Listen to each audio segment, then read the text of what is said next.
नमस्कार। आज हम देखेंगे कि अपनी स्पेसिफिकेशन कस्टम स्पेसिफिकेशन के लिए हम bid by BOQ GeM portal पर कैसे करते हैं, उसका एक हैंड्स ऑन वीडियो है ये। चलिए शुरू करते हैं। मैंने अपना लॉगिन कर लिया हुआ है। ये डैशबोर्ड है जेम पोर्टल का।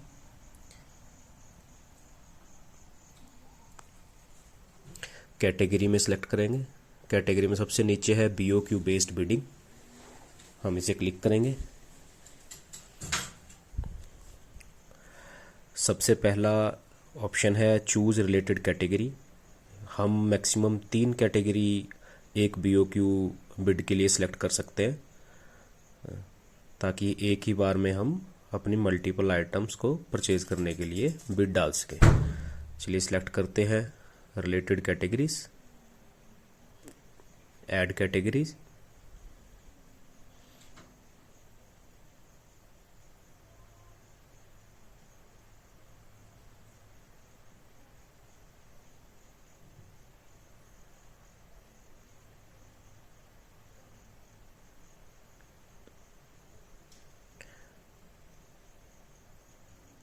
अगर आपको कैटेगरी पता है तो आप सिलेक्ट कर सकते हैं, नहीं तो आप सर्च कैटेगरी में सर्च में टाइप करके रिलेटेड कैटेगरी सिलेक्ट कर सकते हैं।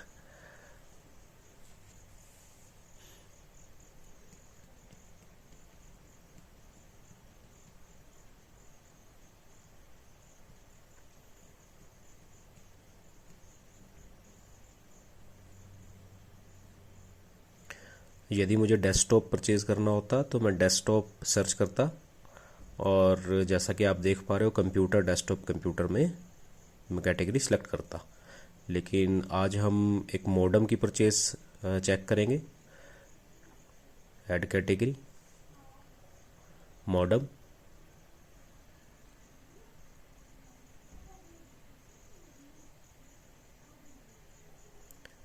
नेटवर्क सर्विस इक्विपमेंट या network service equipment 4G LTE। As जिस कैटेगरी में मॉडम आना चाहिए वो यहाँ नहीं दिखा रहा। मैंने पहले चेक किया हुआ है किस कैटेगरी में वो होना चाहिए था, तो हम मैनुअली कैटेगरी सिलेक्ट कर लेंगे। आपको अगर चेक करना हो कि किस कैटेगरी में वो प्रोडक्ट है, आप पर्टिकुलर प्रोडक्ट सर्च कीजिए, उसमें टाइटल लाइन में वो दिखा देगा किस कैटेगरी में वो फॉल इन कर रहा है। फिलहाल इंफॉर्मेशन टेक्नोलॉजी ब्रॉडकास्ट के under data voice and multimedia network, उसके अंदर telephone equipment, and fourth category में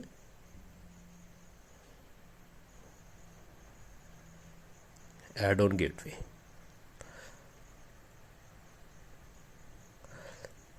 इस कैटेगरी को सिलेक्ट करने का पर्पज़ ये है कि रिस्पेक्टिव बिडर्स जो भी उस कैटेगरी में एनरोल्ड हैं जेम पर, उन सभी को ये बिड की नोटिफिकेशन चली जाए।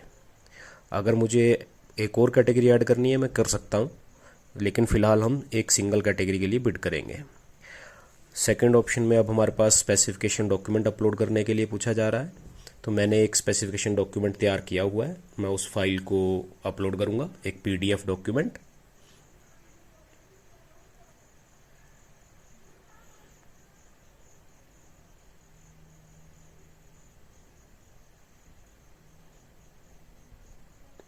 सेकंड लाइन में हमें लाइन आइटम चूज़ करने के लिए कहा गया है।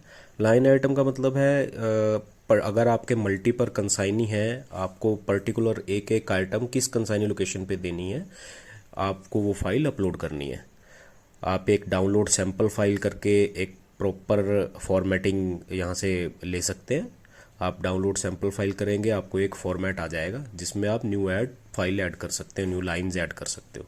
फिलहाल हम एक फ़ाइल चूज़ करेंगे। मैंने जो CSV डॉक्यूमेंट बनाया मैंने ऐड कर दिया है। ऐड आइटम पर क्लिक करते ही अब ये आइटम, सबसे पहले मेरा लाइन आइटम डॉक्यूमेंट चेक करेगा। अगर मेरा कंसाइनी ID उसमें ठीक लिखे हुए होंगे तो ये फाइल को अपलोड कर लेगा, अदरवाइज़ ये मुझे एरर देगा कि आपका कंसाइनी ID ठीक नहीं है। याद रखिए कंसाइनी ID वो होता है जिससे हम जेम पोर्टल पर लॉगिन करते हैं। अब इसने मेरी BOQ बिड अपनी कैटेगरी कार्ट में ऐड कर ली है। हम व्यू ऑल कार्ट क्लिक करेंगे।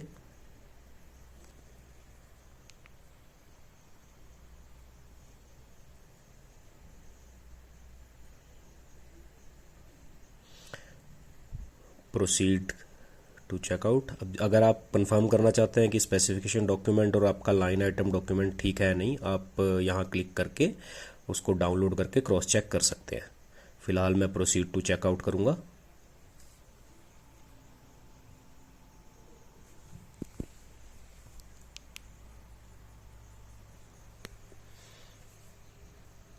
मुझे नीचे अब ये ऑप्शन दे रहा है बिड का। अब हम बिड पर क्लिक करेंगे।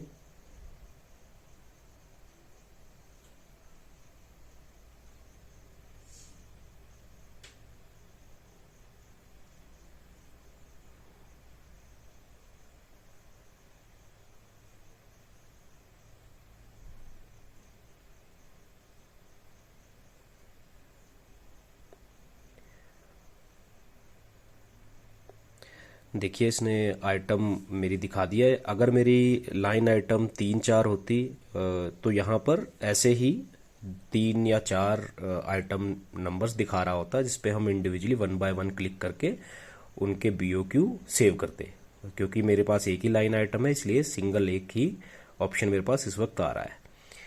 अब हम इस पे नॉन MLN मॉडर्न पेयर पर क्लिक करेंगे। ये वो नाम है जो मैंने अपनी आइटम लिस्ट में आइटम के अंडर दिया था। इसने स्पेसिफिकेशन डॉक्यूमेंट और BOQ डिटेल डॉक्यूमेंट दोनों दिखा दिए हैं। अगर मैं क्रॉस चेक करना चाहूँ तो यहाँ से क्लिक करके अपनी स्पेसिफिकेशन चेक कर सकते। सिमिलरली BOQ डिटेल डॉक्यूमेंट भी हम चेक कर सकते हैं। ये वही लाइन आइटम CSV है जो मैंने सेकंड स्टेप में ऐड की थी। सेव पर क्लिक करने से ये मेरी स्पेसिफिकेशन सेव कर देगा। अगर मेरे पास मल्टीपल आइटम्स होती और सभी की स्पेसिफिकेशन सेम होती तो मैं ऊपर पहला ऑप्शन सेलेक्ट करता, सेव ऑल BOQ आइटम। लेकिन ध्यान रखिए ऐसा करने पर सभी आइटम्स के लिए एक ही BOQ डॉक्यूमेंट सेव हो जाएगा। तो वो ऑप्शन आपको तभी यूज़ करना है अगर आपको पास सभी आइटम में एक ही तरह की स्पेसिफिकेशन है। हम कंटिन्यू पे क्लिक करेंगे। अब मेरे पास इसने कंसाइनिंग एंड रिपोर्टिंग ऑफिसर के लिए पर आइटम ये मुझसे क्वेश्चन कर रहा है। फिलहाल मेरे पास एक ही आइटम है, इसलिए मैं सिंगल पर क्लिक करके आपको दिखाऊंगा। अगर मल्टीपल आइटम और सिंगल ही कंसाइनी होता तो मैं सेव ऑल BOQ आइटम करता। लेकिन फिर से अगर सेव ऑल BOQ आइटम करेंगे आपका एक ही कंसाइनी सभी आइटम के साथ मैप हो जाएगा, इसलिए ऐसा ना करें। इंडिविजुअल आइटम पर क्लिक करें और उसके कंसाइनी चेक करके 1 बाय 1 सेव करें। फॉर एग्जांपल यहाँ पर मेरा नाम दिखा रहा है, मेरा एड्रेस, कितनी क्वांटिटी और कितने दिन की डिलीवरी मैंने डिमांड की है वो ये दिखा रहा है। ये सब जो मेरा CSV फाइल अपलोड मैंने किया था कंसाइनी लिस्ट, आइटम लिस्ट, ये उसी से उसने पिकअप किया है।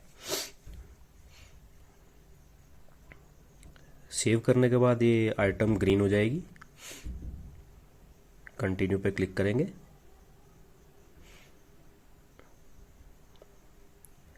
कंटिन्यू।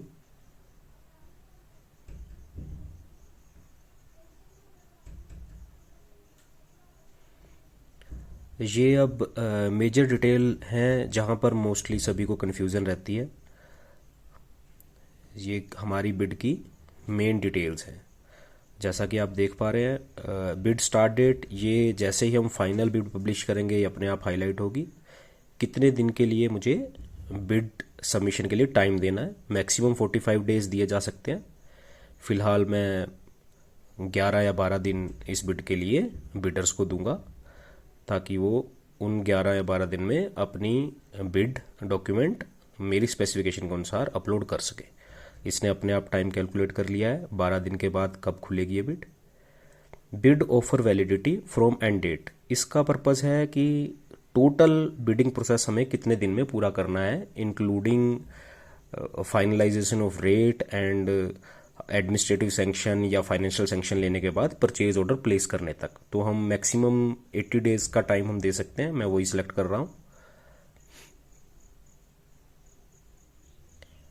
उसके बाद ऑप्शन है do you want to take this bid to RA post technical evaluation. ये आपके पास ऑप्शन है कि आप रिवर्स ऑप्शन फाइनेंशियल ओपनिंग के बाद टेक्निकल इवेल्युएशन के बाद करवाना चाहते हैं या नहीं। अगर आप नो करते हैं तो जो भी फाइनेंशियल कोट्स बिडर्स ने दिए होंगे जो टेक्निकली सक्सेसफुल होंगे वही आपके फाइनल L1 के लिए देखे जाएंगे। अगर आप रिवर्स ऑक्शन के लिए यस करते हैं तो जो लोग टेक्निकली क्वालिफाई होंगे, जो भी बिडर, वो रिवर्स ऑक्शन में पार्टिसिपेट करेंगे। और जैसा कि आपको पता ही होगा, रिवर्स ऑक्शन एक बोली प्रक्रिया है जिसमें सबसे कम बोली लगाने वाला जीतेगा और आपको कम से कम प्राइस मिलेगा।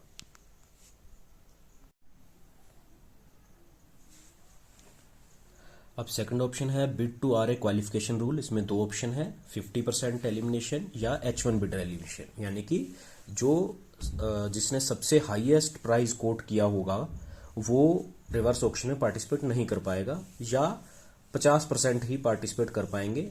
तो हम कंपटीशन बना रहे इसके लिए H1 बिडर मैंने सेलेक्ट किया है।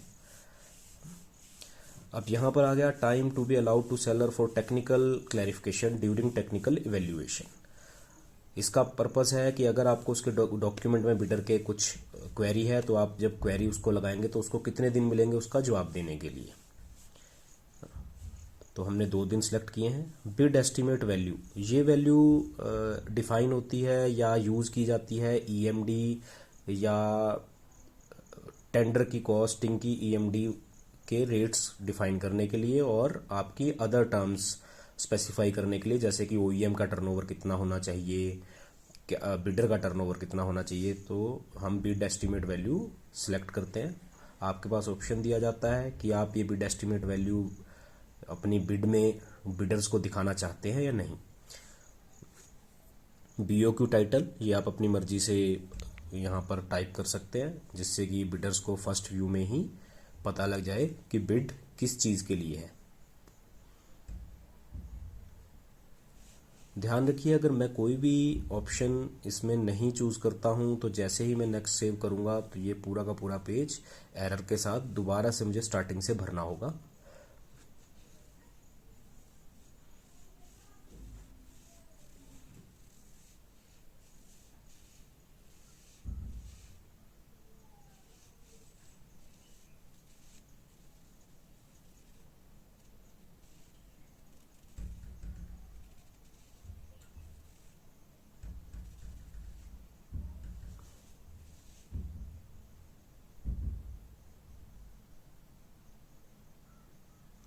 हम बिड एस्टिमेट वैल्यू डालेंगे। मैंने 8 लाख बिड एस्टिमेट वैल्यू डाली है। ये 5 लाख से ऊपर होनी चाहिए क्योंकि BOQ बेस्ड बिडिंग 5 लाख से ऊपर ही की जा सकती है। अब second option, do you want to display bid estimated value to bid document. आप इसमें अपनी इच्छा अनुसार यस या नो कर सकते हैं। BOQ टाइटल, जैसा कि मैंने कहा मैं ये मॉडम परचेज करने के लिए बिड डाल रहा हूँ तो मैंने उसी अनुसार title 50 pair non MLLN modems रखा है। अब ये मुझसे पूछ रहा है कि मेरे को बिडर के ऊपर कोई कंडीशन लगानी है कि उसका एनुअल टर्नओवर कितना होना चाहिए। हम बिडर का annual turnover 50% of bid value मांग सकते हैं। ईयर ऑफ पास्ट एक्सपीरियंस, कि आप कितना एक्सपीरियंस चाहते हैं बिडर का हो सेम लाइन में। तो मुझे ऐसी कोई स्पेसिफिक रिक्वायरमेंट नहीं है तो मैंने 0 सेलेक्ट किया है। ये है average annual turnover of OEM, ये 400% तक हमारी बिड वैल्यू के हो सकता है। तो जैसा कि मैंने 8 लाख डाली है बिड वैल्यू, तो मैं यहाँ पर 32 लाख डालूंगा। ध्यान रखिए ये वैल्यू लाख में है, इसलिए आपको सिर्फ 32 मैंने लिखा है, ना कि पूरा नोटेशन में 32 लैक्स। पास्ट परफॉर्मेंस, इसका मतलब है कि उसने पिछले कभी भी जो ऑर्डर उठाए उनमें से कितने प्रतिशत उसने सक्सेसफुली डिलीवर किए हैं। तो मैंने 80% जो कि मैक्सिमम परसेंटेज यहाँ पर है वो लगा दी है। उसके बाद ये पूछ रहा है document required from the seller. Yes, क्योंकि जो मैंने एक्सपीरियंस क्राइटेरिया मांगा है उससे और एनुअल टर्नओवर के लिए पूछा है और मेरा BOQ जो है, ये सभी डॉक्यूमेंट मुझे चाहिए टेक्निकल बिड ओपन करने के लिए, तो मैं वही सब टिक कर दूंगा। अगर मैं ये चेक मार्क नहीं लगाऊंगा तो इसी पेज पर जब मैं सेव करूंगा तो मुझे ये पॉपअप देगा कि मैंने प्रॉपर डॉक्यूमेंट सभी सिलेक्ट नहीं किए हैं। अब ये पूछ रहा है do you want to give exemption to verified MSc। इसमें मुझे यस ही करना होगा क्योंकि PSUs and all government organisation के लिए ये कंडीशनल है कि हमें एमएससी को प्रेफरेंस देनी है। आप अपनी ऑर्गेनाइजेशन के रूल रेगुलेशन चेक कीजिए और उसके अनुसार प्रोसीड कीजिए। एग्जम्पशन स्टार्टअप के लिए देना चाहते हैं, मैंने यस कर दिया और ईयर ऑफ एक्सपीरियंस दे दिया क्योंकि मैं वैसे भी जीरो एक्सपीरियंस मांग रहा हूँ। अब ये पूछ रहा है फाइनेंशियल डॉक्यूमेंट चाहिए या नहीं, यानी कि जो मैंने टर्नओवर मांगी है उसके लिए चार्टर्ड अकाउंटेंट से audited sheet financial documents upload करवाने हैं या नहीं करवाने। फिलहाल मैंने नो सेलेक्ट किया है। ये ऑप्शन है प्री बिड इंटरेक्शन आप करना चाहते हैं नहीं, यानी कि टेक्निकल बिड सबमिशन से पहले आप कोई बिडर से क्लैरिफिकेशन लेना चाहते हो या वो कोई क्वेरी करना चाहते हो, अगर वो मीटिंग आप रखना चाहते हैं तो आप इसे यस सेलेक्ट कर सारी डिटेल डाल सकते हैं। फिलहाल मैं इसे नो सेलेक्ट करूंगा, सेव क्लिक करूंगा।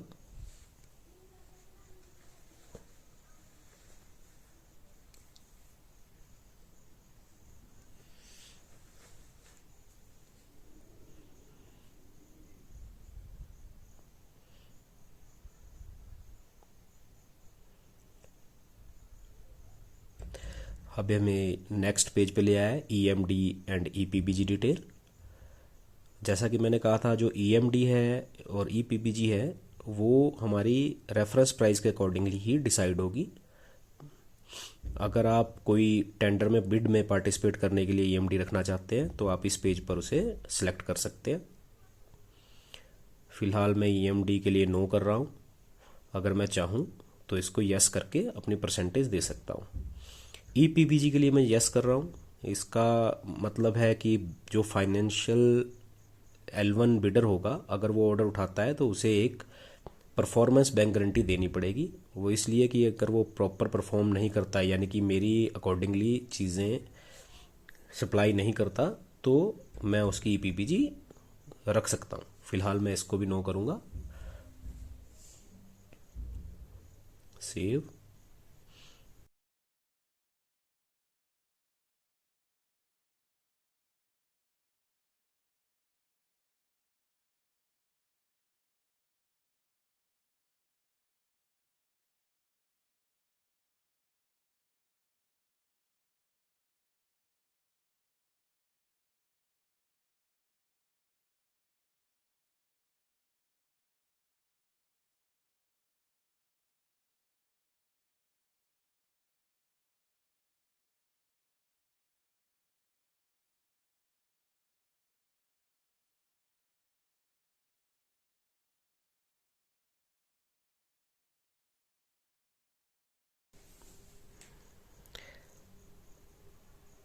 अब हम नेक्स्ट पेज पे हैं।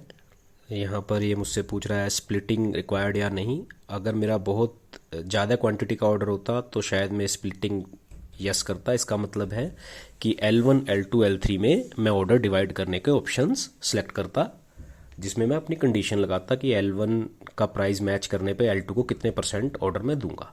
सेकंड क्वेरी है make in India. Local supplier को मैं कोई प्रेफरेंस देना चाहता हूँ या रिजर्व रखना चाहता हूँ। मैं रिजर्व नहीं रखना चाहता उसे, क्योंकि रिजर्व रखने पे होगा ये कि क्लास 2 लोकल सप्लायर पार्टिसिपेट ही नहीं कर पाएगा, तो इसलिए मैंने नो किया है। परचेज प्रेफरेंस मुझे येस ही सिलेक्ट करनी पड़ेगी। अगर मैं नो करता हूँ तो मुझे अप्रोप्रिएट अथॉरिटी से अप्रूवल लेके अपलोड करना होगा।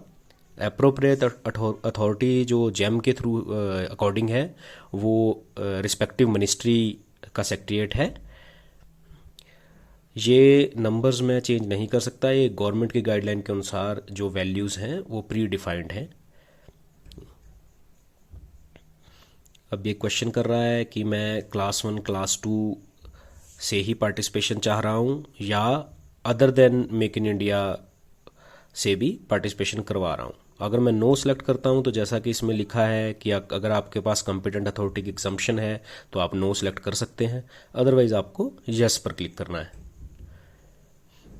अब इसमें नेक्स्ट क्वेश्चन है कि एमएससी सेलर से ही रिजर्व करना चाहते हैं। मैं नो कर रहा हूँ क्योंकि ऐसी कोई कंडीशन मैं नहीं लगाना चाहता कि सिर्फ एमएससी ही इसमें पार्टिसिपेट कर पाए।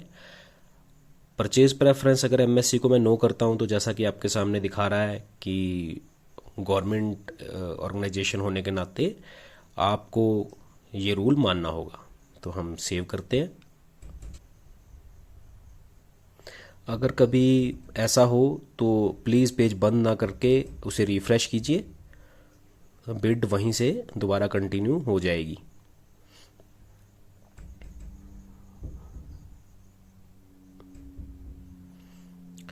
अब ये मुझे एरर दे रहा है कि मैंने डिफाइन नहीं किया है कि MIA लोकल कंटेंट एलिजिबिलिटी कितनी होनी चाहिए। मैं ऐड एंड व्यू पे क्लिक करूँगा और बाय डिफ़ॉल्ट जो भरा हुआ है उसी वही हम रखेंगे, चेंज नहीं कर सकते। सेव कर देंगे।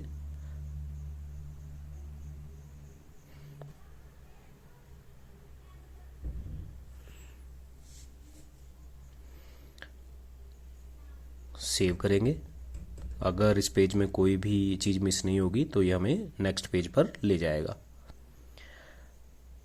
जैसा कि मैंने कहा था, अगर सब कुछ ठीक होगा तो हम नेक्स्ट पेज पर आ जाएंगे। अगर मैंने स्प्लिटिंग यस की होती तो यहाँ पर भी एक स्प्लिटिंग का पेज आता जिसमें मेरे को अपनी कंडीशनें बतानी होती कि स्प्लिटिंग मैं किस कंडीशन पर करूँगा। अब यहाँ पर ये मुझे बहुत सारी एडिशनल टर्म एंड कंडीशन के ऑप्शन दे रहा है। अगर मुझे कोई टर्म्स एंड कंडीशन लगानी है तो मैं यहाँ पर लगा सकता हूँ। फ़िलहाल मैं कुछ कॉमन ATC आपको लगा के दिखा देता हूँ।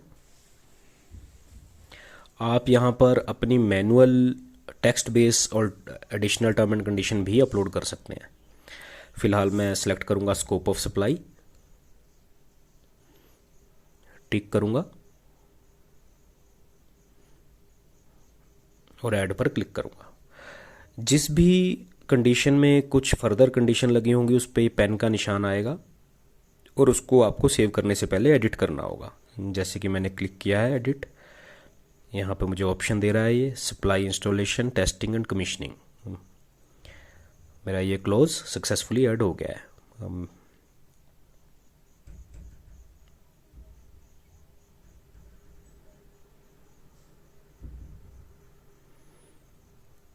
इस तरह मैं अपनी इच्छा अनुसार इसमें बहुत सारी कंडीशनें लगा सकता हूँ। ये है buyer added bid specific ATC, जहाँ पर मैं मैनुअली अपने अनुसार या तो डॉक्यूमेंट अपलोड करके या टेक्स्ट बेस ATC टाइप करके कंडीशन लगा सकता हूँ। मैं फ़िलहाल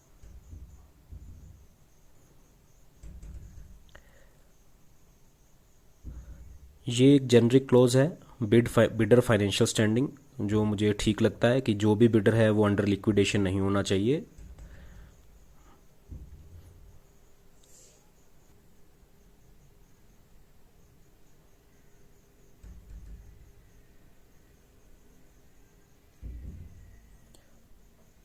तो ऐसे इस तरह मैंने कई सारी एडिशनल टर्म एंड कंडीशन लगा दी है।